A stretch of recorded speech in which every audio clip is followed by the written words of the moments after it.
They say that the definition of madness is doing the same thing over and over again and expecting different results.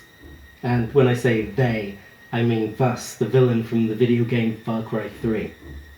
But if that sentiment is correct, then tonight, ladies and gentlemen, might well be an evening of madness. Hi, and welcome back to the David Pocknee Memorial Cinema, named in memory of David Pocknee, who died in December 2019 when he tried to do a remake of the movie Frozen and contracted hypothermia. Tonight we have something truly special.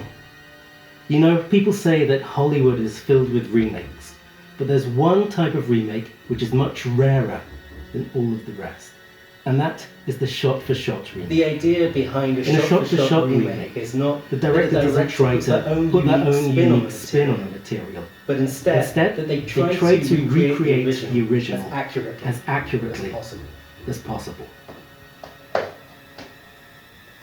Psycho is what people in Manchester used to shout at me, despite the fact that the police never found any evidence connecting me with those disappearances.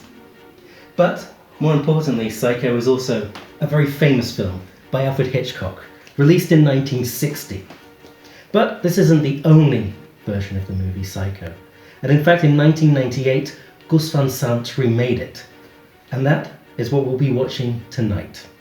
Both of those movies. But you're thinking, well, like normally, aren't we going to watch two movies? No, tonight's not a double feature. Tonight is a double feature. We will be watching the original version of Psycho along with its 1998 remake simultaneously. Now that's what I call value for money. And, as well as that, we'll be watching Michael Haneke's 1997 movie, Funny Games, alongside his own 2007 shot-for-shot remake. Now, why did these directors decide to remake these movies? Well, in the case of Gus Van Sant, it's not because it's a good idea, but it's because he believed that it was such a bad idea remaking something as classic as Psycho, that if he pulled it off, he'd be widely considered one of the greatest filmmakers of his generation. And, in the case of Haneke, the idea of moving from a German language version to an American English language version is simply because Funny Games, alongside his earlier work, Benny's Video, both deal with the cinematic representation of violence. And what better audience to bring it to than the violence-riddled world of Hollywood?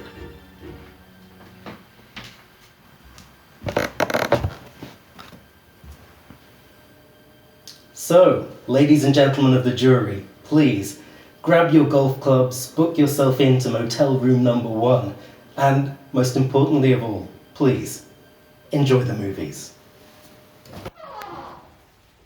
Well, cleaned all this up in here now. Big difference. Big difference. You should have seen the blood. Seen the blood. The whole place was. It's too horrible to describe. Dreadful. And I'll tell you, there's a very important clue was found here. Down there. Down there. Well, the murderer, you see, crept in here. Well, the killer. Very slowly, of course. The shower was on. There was no sound. There was no sound. And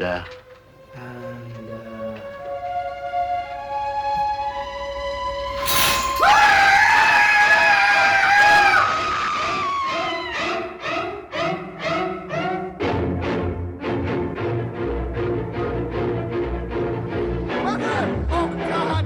Mother!